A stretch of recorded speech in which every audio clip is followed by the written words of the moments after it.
पंजाब से निकलकर हरियाणा को नहीं चुना और कहा हरियाणा पर मैं भरोसा नहीं करता क्योंकि वो भरोसे में कायम नहीं रहे। लेकिन आज मैं भरोसा करता हूं अपने हरियाणा पर। यूपी में खड़ा होकर बोल रहा हूं, मैं अपने हरियाणा पर भरोसा करता हूं कि हरियाणा वाले अगर साथ देने में आए ना तो अच्छे अच्छों को धूल चढ़ा सकते हैं। दिमाग की तो एड़े हैं, दिल के वो नहीं। दूसरी बात, जब यूपी को चुना तो उन्होंने कुछ सोच समझ के चुना, वो कामयाब हुए। यूपी को चुना, सोच समझ के चुना, वो कामयाब हुए। 4-4 बार अपना शासन उन्होंने कायम किया। लेकिन हरियाणा में क्या हो रहा है? अभी 2024 में चुनाव है और हरियाणा में भगदड़ मची है। बेटा ध्यान से सुनो, हरियाणा में भगदड़ मची है।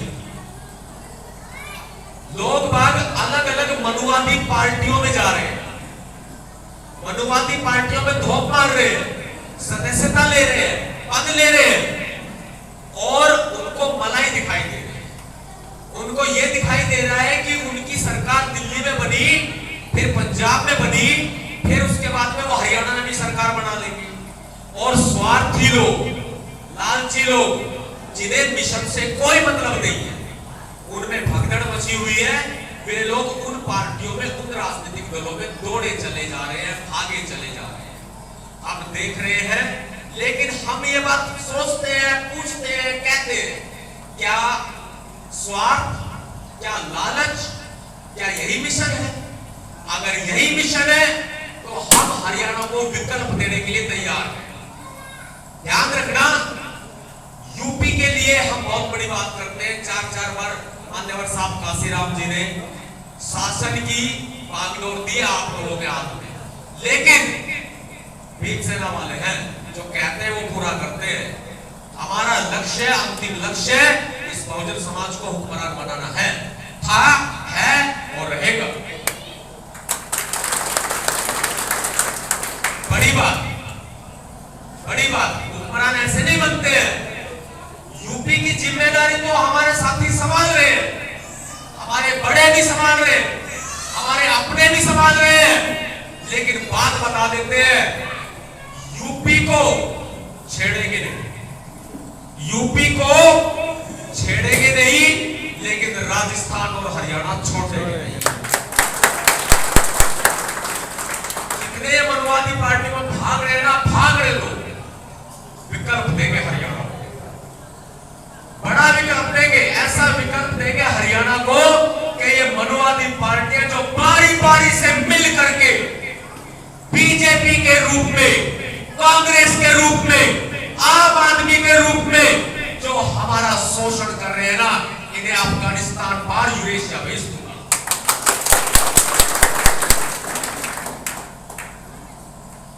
भीमसेना की बात याद रखना, जब डायल 100, डायल 112 से पहले अगर भीमसेना पहुंच सकती है तो मनुवादियों के तखने तोड़ने का काम भी भीमसेना को शुरू करना पड़ेगा।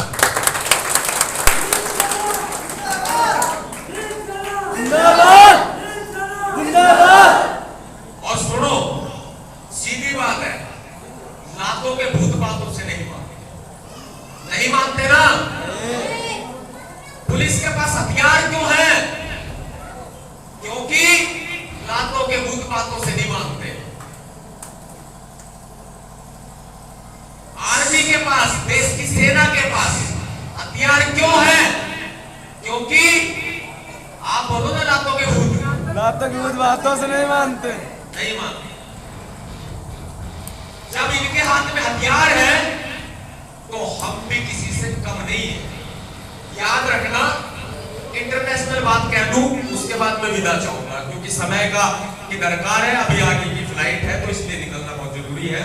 आप सभी का प्यार मिला, लेकिन मैं इंटरनेशनल बात कहूंगा, वो इंटरनेशनल बात जो बहुत जरूरी है।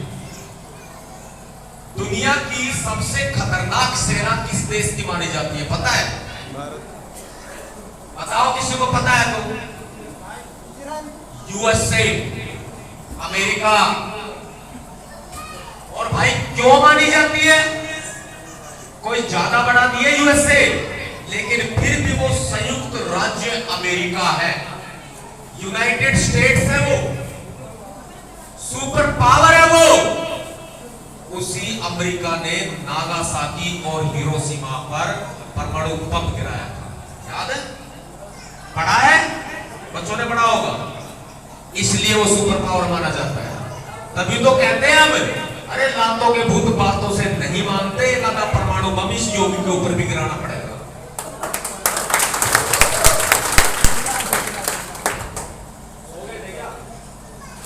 सोना नहीं। दूसरी सबसे बड़ी, सबसे खतरनाक, बड़ी नहीं, किसकी मानी जाती है सेना? रशिया की। रशिया की। आंकड़े बदलते रहते हैं हर साल। ये 2019 के आंकड़े बता रहा हूं आपको, लेकिन अभी तक आई नहीं है। रशिया की मानी जाती है। और क्यों मानी जाती है? क्योंकि रशिया की सेना में सबसे ज्यादा सैनिक है। सबसे ज्यादा सैनिक हैं रशिया, नहीं, रशिया की सेना में सबसे ज्यादा हथियार है, इसलिए मानी जाती है। और इसके बाद मानी जाती है चाइना की, क्योंकि चाइना की सेना में सबसे ज्यादा सैनिक है।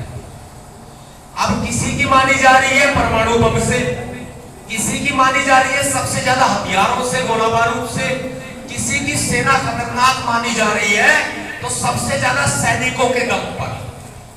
भारत का नंबर आता है चौथे स्थान है। आपको बताता हूं, चौथे स्थान पे भारत का नंबर आता है, भारत की सेना का नंबर आता है। और हर एक सरकार, हर एक देश की सरकार अपने देश की सेना पर बजट में से कुछ हिस्सा जो है जरूर खर्च करती है, हथियारों पर खर्च करती है। पाकिस्तान को देख लो आप, भूखा मर रहा है पाकिस्तान, लेकिन हथियारों पर खर्च कर रहा है। आप आरएसएस को देख लो, आप बीजेपी को देख लो, ये परशुराम जयंती बनाए तो हथियार लहराते हैं, ये हनुमान जयंती बनाए तो हथियार लहराते हैं, गदा फरसा। ये रामनवमी बनाए तब ये हथियार लहराते हैं। अरे तो भाई हम कौन सा बुजदिल है, हम तो इस देश के मूल निवासी हैं, करते ही नहीं। इतना एग्जाम्पल देकर के आपको कोई नहीं समझाएगा जितना मैं समझा रहा हूं। इंटरनेशनल से आपके गांव पे आ गया, देखो सीधा इंटरनेशनल का एग्जाम्पल आपके गांव पे, कि हथियार ज्यादा जिसके पास, भाई इकट्ठा करना चाहो करो, कोई दिक्कत नहीं है, समय पड़ने पर काम आए। दूसरी बात, सैनिक जिसकी सेना के ज्यादा होते हैं बड़ी मानी जाती है। अब सैनिक ज्यादा भीम सेना में, वो आपकी जिम्मेदारी है, मुझे चाहिए हर एक घर से एक भीम सैनिक। बताओ दे दोगे? दे देंगे। दिल खुश कर दिया आपने। बस जैसी जिसकी क्वालिटी वैसा उसका काम। मैं बिल्कुल क्लियर कह रहा हूं, जैसी जिसकी क्वालिटी वैसा उसका काम। बदमाश हुआ तो बदमाशी करे, पढ़ने वाला हुआ तो पढ़ाई करे, रोजगार करना चाहता तो हम धक्का मार देंगे, ऊपर उठा देंगे, सरकार से पैसा दिला देंगे, रोजगार भी करा देंगे। जबरदस्ती किसी का जीवन खराब नहीं करेंगे, बिल्कुल। लेकिन जब बीजेपी आरएसएस वाले सरेआम दंगे करके, सरेआम गुंडागर्दी करके इस देश की सत्ता पर काबिज हो सकते हैं, तो मेरा अंतिम उद्देश्य यही है कि इस देश में इस समाज को, बहुजन समाज को, इस देश का हुक्मरान बना देंगे, चाहे कैसे भी बनाना पड़े। और अभी तो शुरुआत है, अपनी संख्या भारी करो, अपने आप सब कुछ हो जाएगा। कि जिसकी जितनी संख्या भारी उसकी उतनी हिस्सेदारी। अपनी हिस्सेदारी लेने के लिए आप भीम सेना में संख्या भारी ऑलरेडी पहले है, कोई तो राय नहीं, लेकिन और भी ज्यादा करनी जरूरी है। ओल्ड इज गोल्ड होता है, सुना है? अगर किसी को पुराने गाने सुनने का मन करता होगा तो ओल्ड इज गोल्ड टाइप करेगा यूट्यूब में, तो नहीं करेगा, करेगा नहीं करेगा? Old is gold. और इसमें कोई तो राय नहीं भाई, ओल्ड इज गोल्ड होता है।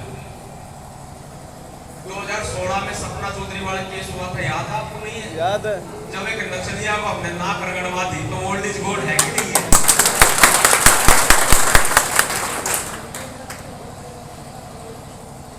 ओल्ड इज गोल्ड है ना। लोग तो आए थे, आए हैं और चले जाएंगे। दे रहा हूं, गारंटी भी दे रहा हूं, गारंटी भी दे रहा हूं, भीम का रंग चढ़ाया हमें उतरने वाला नहीं है।